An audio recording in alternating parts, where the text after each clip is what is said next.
Welcome to the Great Detectives of Old Time Radio. From Boise, Idaho, this is your host, Adam Graham. If you have a comment, email it to me, box13@greatdetectives.net. Follow us on Twitter at Radio Detectives, and check us out on Instagram, instagram.com/Great Detectives. Today's program is brought to you in part by the financial support of our listeners. You can support the show on a one-time basis at support.greatdetectives.net, and you can also become one of our ongoing Patreon supporters for as little as $2 per month. Just go to patreon.greatdetectives.net. Well, now it is time for this week's episode of The Falcon. The original air date, January 14th, 1951, and this one is The Case of the Happy Hoodlum.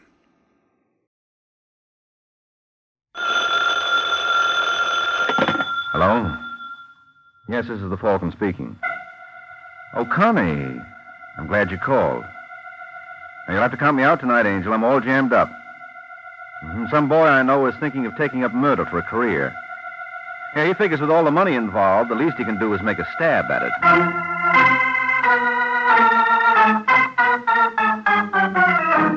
This is Ed Hurley, friends, inviting you on behalf of the Kraft Foods Company to listen to The Adventures of the Falcon, starring Les Damon. You met the Falcon first in his best-selling novels. Then you saw him in his thrilling motion picture series. Now join him on the air when the Falcon solves The Case of the Happy Hoodlum.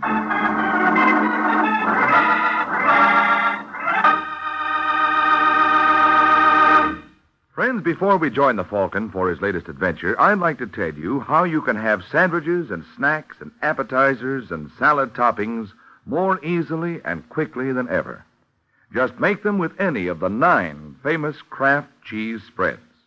Kraft cheese spreads are so smooth and easy to spread, and they're so good eating. There are creamy, mild-tasting ones and sharp-tasting varieties, too, all simply delicious. And, of course, all are of the finest quality because they are made by Kraft, a name that's been famous for years for top-quality foods. Try them, won't you? Tomorrow, get several of these handy, delicious Kraft cheese spreads.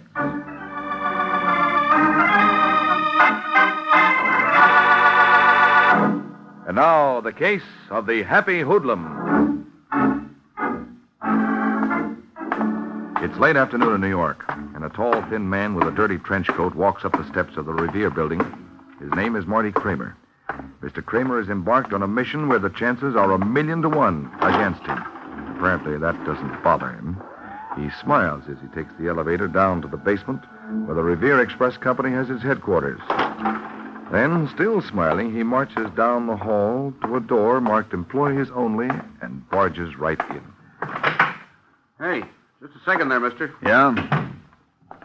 You don't work here. Do you? Yes. Good, then maybe you can help me out. Where do they keep the dough around here? Are you crazy? Don't tell me the stories I heard about this place aren't true. I saw a piece in the Sunday paper that said you always have 2 or 3 million on tap. Now, look, mister. No, you look, friend, because I got a little more than you have. That's right, it's a gun. And if you don't want a practical demonstration of how it works, you better take me to where they keep the dough. Okay, you're the doctor. Wait a minute. Where do you think you're going? You said you wanted to go into the bullion room, didn't you? That's right. Well, I've got to get my pass. They won't let me in without it. Where is it? In that drawer. Okay, open it slowly. And don't put your hand in there until I can see what you're doing. Hold it. What's that? Oh, that? Why, that's the signal for one of the drivers that a bank wants him for a pickup. You wouldn't try to kid me, would you, friend? So help me, it's the truth. All right, where's your pass? Right here. Now, which way do we go? Down the hall. Okay, let's move. Say, tell me something, mister. Yeah? That piece you read in the paper. What about it? Did it tell you how many armed guards we have in the joint?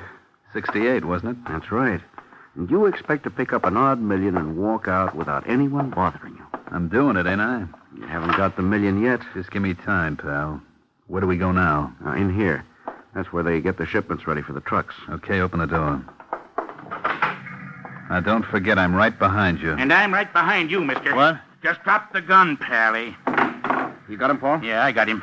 All right, Barney. Frisk him. Right. You don't have to do that. I'm clean. I know, but we don't believe in taking chances. I can see that. That drawer you opened was connected with an alarm, wasn't it? That's right. Real cute. What's your name, mister? Marty Kramer. You escaped from some lunatic asylum? You didn't think for a minute you'd walk in here and heist this place? Well, I guess I was over-optimistic, You're over something. Now, look, Kramer. What do you got up your sleeve? Not a thing. Ask your friend. He just frisked me. Don't be a wise guy. You're on the spot. So it would seem, wouldn't it? I don't get your angle. Angle? Yeah. You knew darn well you didn't have a prayer of getting away with this job. Now, why'd you do it? As long as you put it on that basis, I'll tell you. Well?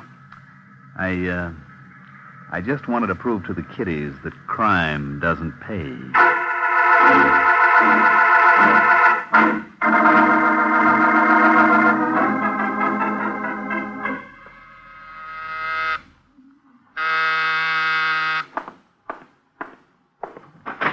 Yeah? Oh, Hello, Mike. Sergeant Corbett. You gonna invite me in? I don't know why I should. Come on. Let me take your coat. No, thanks. I can't stay long. How about a little, What time is it? 5 to 6? You sure you're not 5 minutes slow?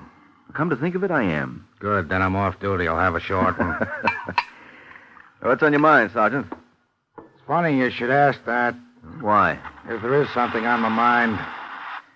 Did you read about that boy named Marty Kramer? Lad who tried to heist the Revere Express Company yesterday? Yeah. How do you figure it? Simple. He's crazy. No, he isn't. He's as sane as you are, if that means anything. Well, he certainly couldn't have believed he stood a chance of walking off with the loot. No, he wanted to get caught. Why? That's what bothers me. I can't make it out. Can you? Sergeant, what are you getting at? I'd like you to look in on Kramer. Are you out of your mind? I guess I am. You know, if you do this, there won't be a dime in it for you. You must think I'm as crazy as you are. I do. What do you say, Mike? Well, if everybody's going to act nuts, I might as well get into the act, too. Okay, I'll do it.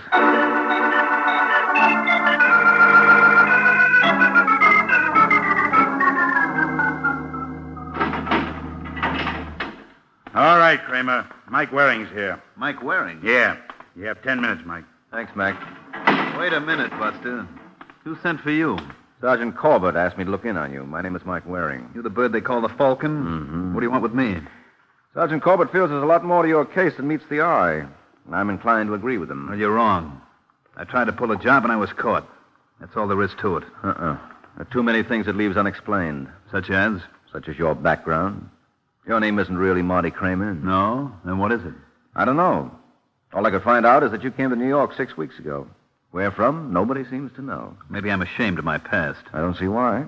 You have no criminal record that the police can discover. This was your first offense. Always the first time for everything. Well, it goes deeper than that, Kramer. You weren't hard-pressed for cash, either. Oh, how do you know? I went through your room, found this bank book there. Who gave you a license to go through my stuff? The police. There's $7,000 in that account. Well, maybe that wasn't enough for me. Well, you certainly couldn't hope to pick up more at the Revere Express Company. A fella can try. Yeah, I know, but you didn't have your heart in it. The DA showed me the gun they took away from you up there. Yeah? Yeah. That thing couldn't hurt a fly. The firing pin was filed all the way down. You're out of your mind, Falcon. Now, don't tell me that. I saw the gun. Well, if the pin was shot, I didn't know about it. You don't think I'd do anything as silly as that? I think you're doing something a lot sillier. Now, look, Kramer, you better start talking. Unless you level with me, they're really going to pop it to you. Why don't you mind your own business? Can I help it if I'm nosy? Well, maybe this will cure you. Oh, Mike! What's going on in there? Nothing. I'm all right, Mac. What's the idea, Kramer? I'm just settling accounts with my friend here. That was the down payment, Waring. If you insist on working for me in the future, you can expect a lot more.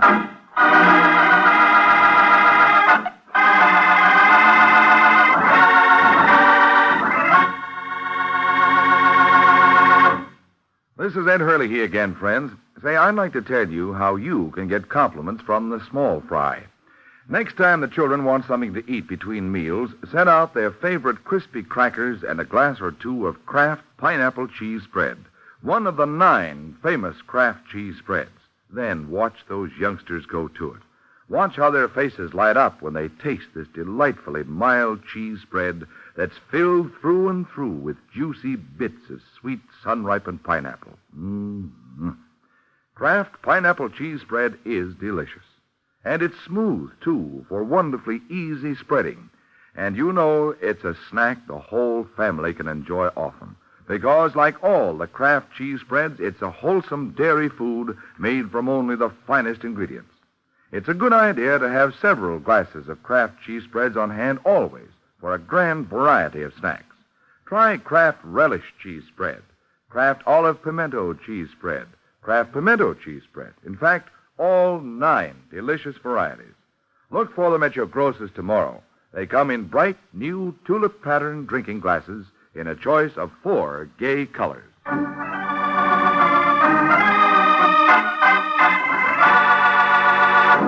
Now, back to the adventures of the Falcon.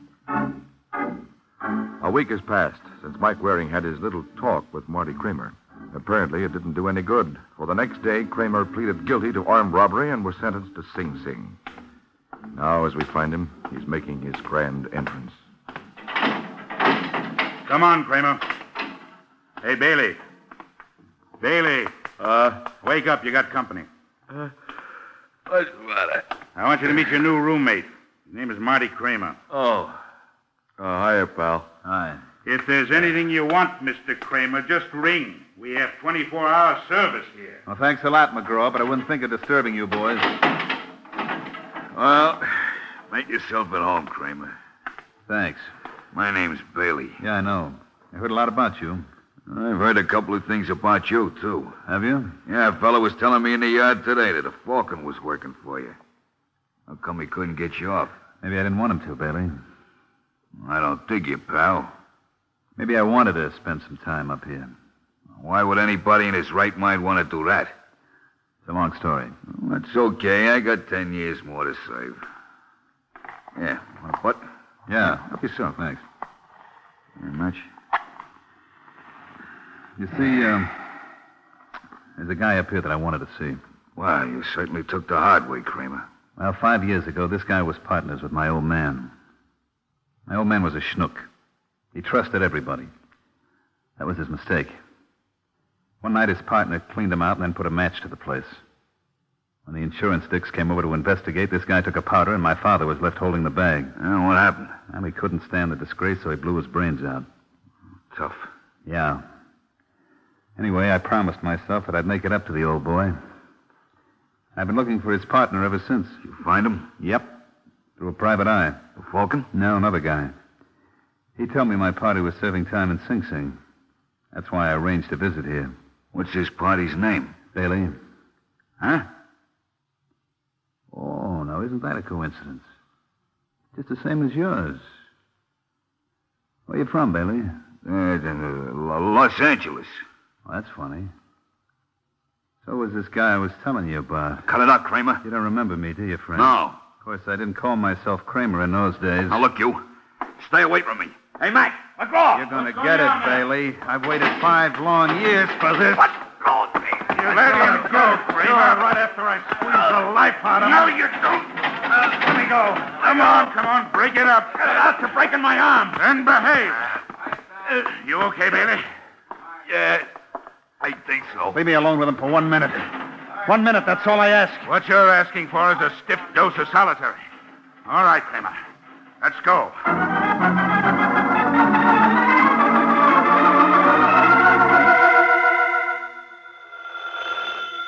Oh, go away. There's nobody here. Yeah? That you, Mike? Who the devil is this? Now, that's no way to talk to an old friend. Well, this wouldn't be Sergeant Corbett, would it? Why not? You realize it's 3 o'clock in the morning? You're slow. I got a quarter after. Look, if your purpose is to annoy me, you're succeeding very well. Got a little news item I thought you might be interested in. Remember our friend, Marty Kramer? Yeah, sure. What about him? I just got word from Sing Sing. He tried to kill his cellmate, a boy named Bailey. Oh, so that's why he wanted to go to jail. What do you mean? Well, obviously, this whole idea was a plot on the part of Kramer to get his hands on Bailey. Maybe. I kind of doubt it, though. I got a hunch we haven't heard the last of our friend, Mr. Kramer. Don't ask me why. I just got a hunch.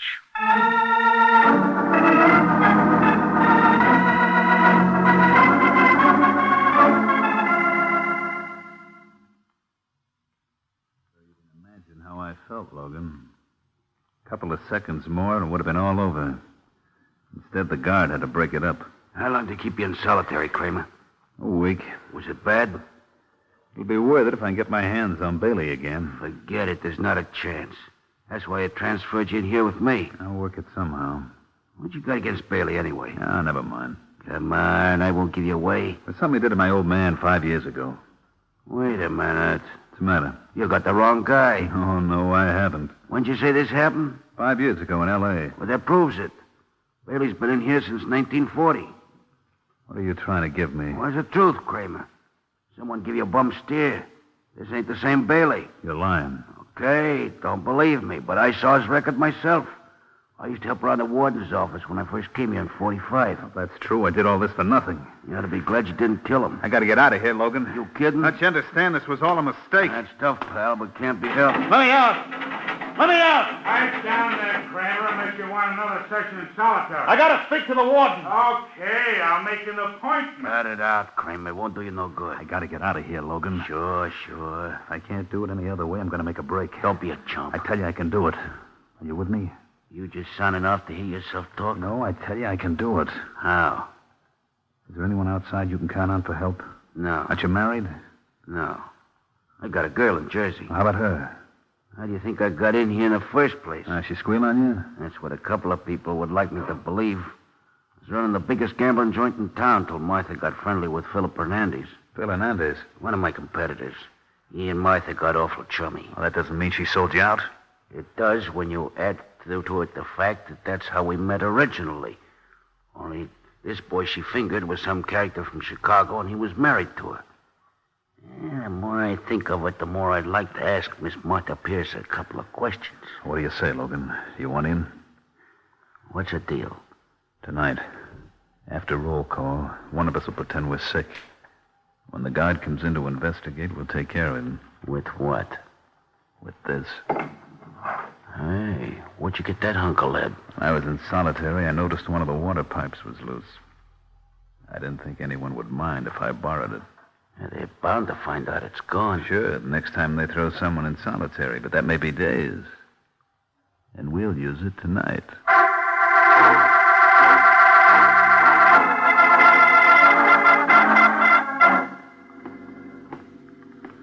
All right, Logan, here he comes. Start moaning. Yeah. That's the ticket, pal. Keep it up.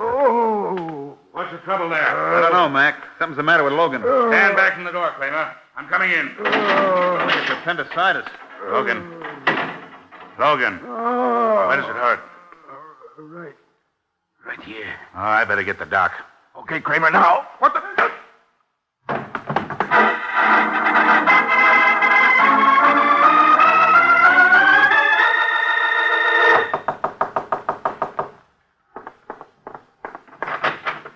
Hello, Martha. Philip, what are you doing here? You heard the news? What news? There was a flash on the radio at 10:30. Your ex-boyfriend, he broke out of jail. Logan? Yes, he and a man named Marty Kramer. Well, what do you know? I know we better do something. Don't tell me you're frightened, Philip. Well, there's no point in taking chances. You know the kind of guy Logan is. Suppose you leave Mr. Logan to me. But maybe he think I made you squeal on him. Well, didn't you? No, it was all your idea, Martha. Remember, I didn't want you to do it. Aren't you the brave boy? Well, it's your fault. I was satisfied with the way things were. But no, you had big ideas. This is the first time I heard you complain. Well, I didn't know. You don't know a lot of things. Now listen, Phil. If Logan knew about us, we would have heard from him before this. But maybe somebody tell him now. Then all he's got is suspicions. And I can talk him out of them. I've done it before. You think he is in New York already? Well, if he is, he must be with his friend Kramer. You got any idea where they can be? Maybe. Where? Never mind. What you don't know can't hurt you. Tell me where, Martha. Let go, Philip. You're hurting me. Well, I'll think. You're going to regret that, Mr. Hernandez. I'm sorry, Martha. I didn't mean it. It's just that I worry about Logan so. You shouldn't, Phil. I've got a feeling Mr. Logan is the least of your worries.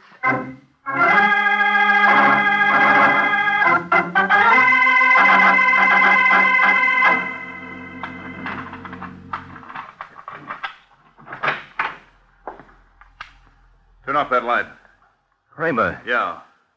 This time, Waring, I've got a gun with a perfectly good firing pin. Now turn off that light so I can come out from behind these drapes. Okay. Now stay where you are until I switch on this lamp. Just as you say. All right, sit down. How'd you get in here, Kramer? Through that fire escape window? Oh. Now listen, Waring, I got to talk to you. You've got to help me. You must be out of your mind. I wouldn't be surprised if you were right. I was crazy to do what I did. You mean break out of jail? No, break in. What are you raving about? I wanted them to send me to Sing Sing because there was a man named Bailey there that I thought was responsible for my father's suicide. So that's why you tried that phony holdup at the Revere Express Company, huh? Yeah. But when I got to the pen, it was the wrong guy. I realized how ridiculous the whole idea was. I could have told you that in the first place. What am I going to do, Mike? Why'd you crash out? I told you I wanted to see you. You could have sent me a letter. I was rattled. I didn't think of it. Well, you got to give yourself up. No. Look, it's your only chance, Kramer. Fortunately, that guard you slugged wasn't badly hurt. What do you think they'll do to me? I don't know. Your guess is as good as mine. But I'd gamble you won't even have to serve out your original sentence, providing... Providing what? We take Logan back with us. No, I won't rat on him. Don't be a fool, Kramer. Logan's dangerous. You got a record as long as you're armed. Now, don't be a chump. If the positions were reversed, he'd sell you out in 5 minutes. Now, what do you say? Okay, Waring. Call a cab. I'll take you to him.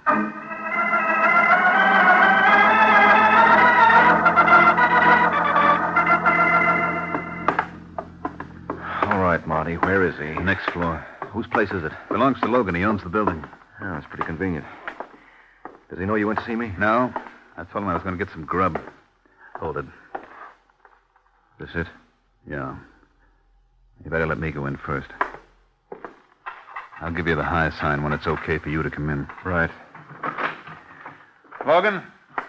Logan, I'm back. Hey, Logan, where'd the... Waring.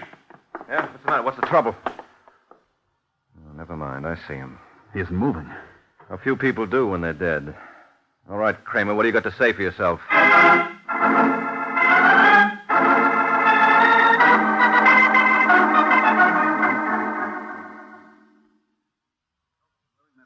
Story. Now, what am I going to do? First, you're going to get a grip on yourself. You're absolutely no help to me this way. Now, come on, help me turn him over. No, I can't touch him. Oh, you're the man who's going to kill for revenge. Well, I didn't know they looked like this. What did you expect? Well, judging by the signs, I'd say Logan got it around 9:45. Where were you at that time? Waiting for you in your apartment. Oh. Look, Mike, how will this affect my chances on the appeal? Not a bit if everything you say stands up. Cops couldn't possibly hang this on you. Well, they could try. You got a motive? No, but... There are no buts about it. Especially if we can deliver the right party to them. And when you left Logan to go to my place, did he say anything about expecting anyone? No. Well, somebody must have known he was here. Someone who had a key to this dive. Now, who could that be? I don't know. Now, come on, Kramer. You must have heard Logan mention some name. No, I tell you. All he ever told me was he had a girl in Jersey. Remember her name? No. You've got to. He only mentioned her once or twice. Oh, for Pete's sake, man, think. Your life may depend on it. Wait a minute. Yeah, it was Martha. Martha Pierce. Phil Hernandez girl? Who's he? Big gambler in town. Yeah, I think you're right. Logan told me this Martha dame sold him out to one of his competitors. All right, Kramer, you stay here. I'll be back as fast as I can.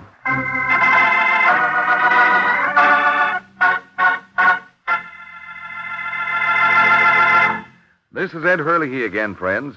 Sounds like Kramer gave Mike a lead to the killer, doesn't it? Right now, though, I'd like to give you a lead to 9 kinds of wonderful eating. That's right, I said 9. Because I'm talking about the delicious Kraft cheese spreads that come in 9 grand varieties. There are delightfully mild-tasting ones like Kraft pineapple cheese spread, Kraft relish spread, and Kraft olive pimento cheese spread. And there are sharp-tasting kinds, too, such as Kraft cheese and bacon spread, Roca brand cheese spread, and hearty Kraft Limburger cheese spread. They're all delicious, all wholesome dairy products, and all so handy for making quick, easy snacks and sandwiches. Always keep your refrigerator stocked with several of the 9 delicious Kraft cheese spreads. And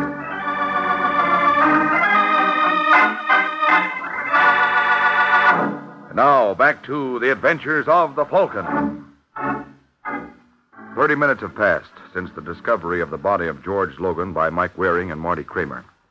Now, as we find the Falcon, he's knocking at the door of his first lead. Yes, Martha Pierce? that's right. I hope I'm not intruding. Not at all, honey. But if you're going to show me your brushes, you might as well come in. Well, thanks. I'm afraid I left my sample case at home. What's your name, handsome? Mike Waring. I think I've heard that somewhere before. Could be. I'm a private detective, Miss Pierce. My friends call me Martha.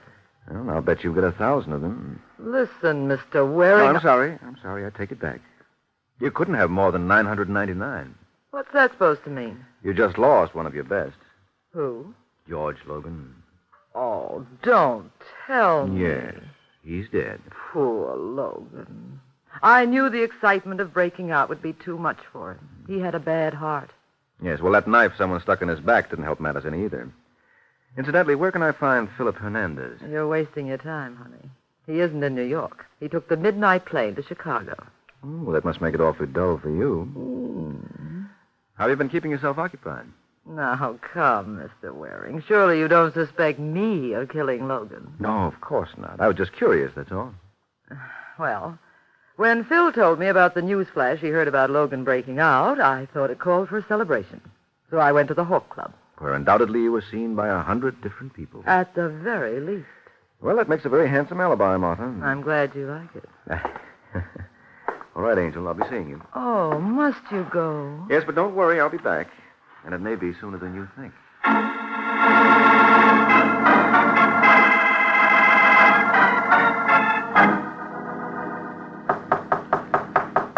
Who's there? It's all right, Kramer. It's only me, Mike Waring. Oh, just a second. How'd you make out, Waring? I didn't. You couldn't get a thing out of her? No. Our girlfriend Martha's got an alibi. Claims she spent the entire evening at the Hawk Club. Well? Well, I was down there, and everyone bears her out. It must have been her new boyfriend who killed Logan. No, I'm much more inclined to suspect it was her old one. Who? You. I don't understand. Oh, sure you do. You're a pretty smart boy, Kramer. That was a beautiful plan you worked out to get Logan. What are you talking about? You went up to Sing Sing to find somebody, only his name wasn't Bailey, it was Logan. That business of your old man's suicide was so much tripe. Logan took Martha away from you, and that's why you had it in for him. You got rocks in your head. If Logan was the one I was after, why didn't I kill him when we were in the same cell? Because you were sure to go to the chair. This way you felt confident you'd get away with it. The authorities up there thought Bailey was the one you were after. As far as they knew, you had no connection with Logan. It was just a coincidence that you broke out together and someone killed him. Now, you played it very smart, Kramer. Obviously, it wasn't smart enough. You caught on. Well, it wasn't your fault. Sometimes the fates conspire against you. You see, you broke out a stir at 8:30. So the news of the break wasn't released over the air until 2 hours later. The first flash came at 10:30. Well, Logan was murdered at 9:45. 3/4 of an hour before either Martha or Phil Hernandez could possibly have known he escaped. That's where your frame fell down. Too bad you made that mistake. we can't all be as clever as you, Waring. Speaking of boners, you made a pretty bad one yourself. I don't see where. You shouldn't have come back here. Why not? You forget that I still have this gun. Oh, no, I haven't. Sergeant? What? Hiya, Kramer. Don't bother turning around. Just drop the rod. Come on, drop it. Well, did you hear enough, Sergeant? Plenty. Okay, Kramer, let's be moving. I'll make this up to you, Waring. Oh, don't bother. I owe you plenty. You don't owe me a thing, friend. After all, if it hadn't been for you, I never would have met Martha. What? Mm-hmm. Take him away, Sergeant. I have work to do.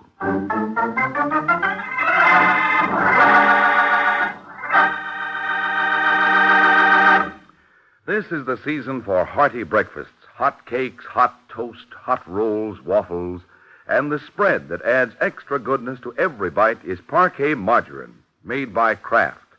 Yes, Parquet is the margarine millions prefer to any other because it tastes so good. And it tastes so good because it's always fresh. In states where the law permits, get yellow Parquet in its new Flavor Saver aluminum foil wrap. Elsewhere, get Parquet in the regular package or handy Color Quick bag. Parkay, Parquet margarine, made by Kraft.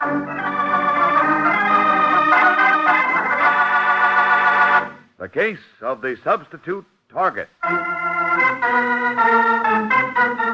The Case of the Substitute Target. That's the title of next week's adventure of the Falcon, when Mike Waring learns that just because a fella has a head on his shoulders is no sign he's going to be able to keep it there. So be sure to listen at the same time next week to another exciting adventure of the Falcon, brought to you by the Kraft Foods Company. The Adventures of the Falcon are based on the famous character created by Drexel Drake, produced by Bernard L. Schubert, written today by Eugene Wang, and directed by Richard Lewis. Music was by Arlo. Les Damon was starred as the Falcon, with Ken Lynch as Sergeant Corbett. Be sure to hear the great Gildersleeve next Wednesday evening over most of these stations. In next Wednesday's broadcast, Gildy comes face to face with an hilarious problem and solves it in a way that will keep you laughing for days. Remember the show, the time, and the place, the great Gildersleeve, next Wednesday evening over most of these stations. Check your newspaper for time of broadcast. This is Ed Hurley speaking for the Kraft Foods Company. Hear Martha Ray and Jimmy Durante on The Big Show today on NBC.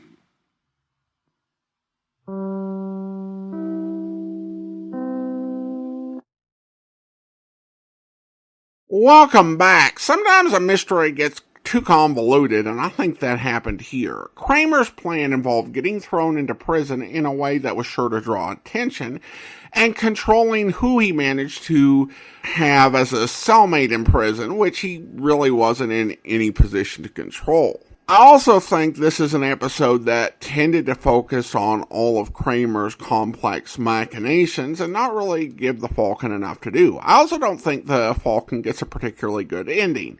Given the way Martha has treated the men we've heard about so far, maybe having set up the scenario where the Falcon meets Martha should count as revenge for Kramer. Also worth noting that Kramer sounds like he was voiced by Mandel Kramer, which was an interesting casting choice. Well, now we turn to listener comments and feedback, and Alexis writes, "The Falcon can't seem to make a date every time a woman calls him to go out that evening, something I thought was quite forward of them to do in that era. He's not available because he's involved in a case." That's an interesting observation, Alexis. Obviously, the Falcon doesn't have dates, but I always interpreted the beginning of the episode as his date, which he's already arranged, calling to make sure everything's still on, and to confirm when he's coming to pick her up. And his "I'm glad you called" statement is because he has an existing date he's got to break, and now he doesn't have to call her. And the quick "you're going to have to count me out" indicates that she didn't have any chance to say, "Hey, let's go do XYZ.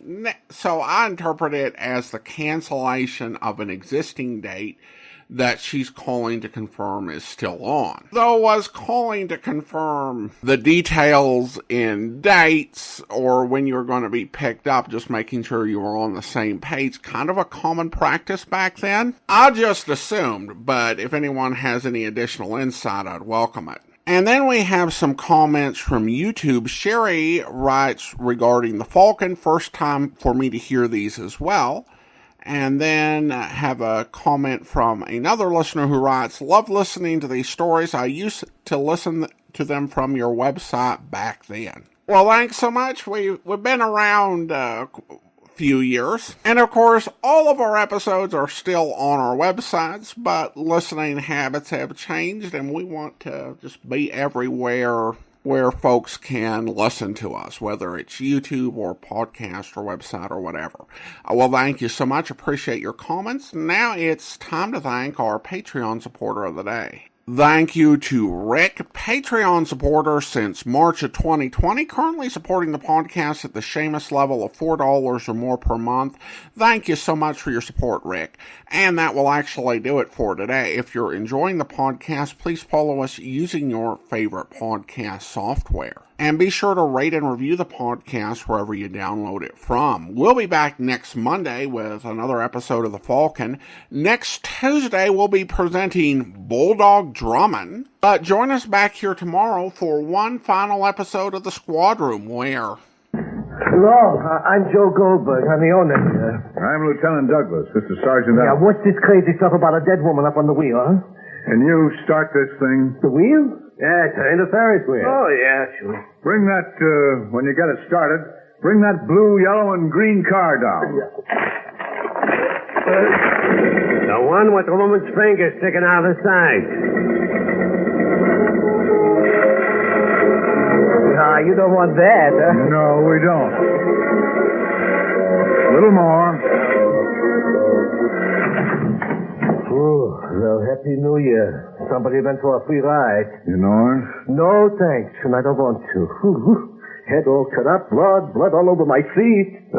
I hope you'll be with us then. In the meantime, send your comments to box13@greatdetectives.net. Follow us on Twitter @Radio Detectives. And check us out on Instagram, instagram.com/greatdetectives. From Boise, Idaho, this is your host, Adam Graham, signing off.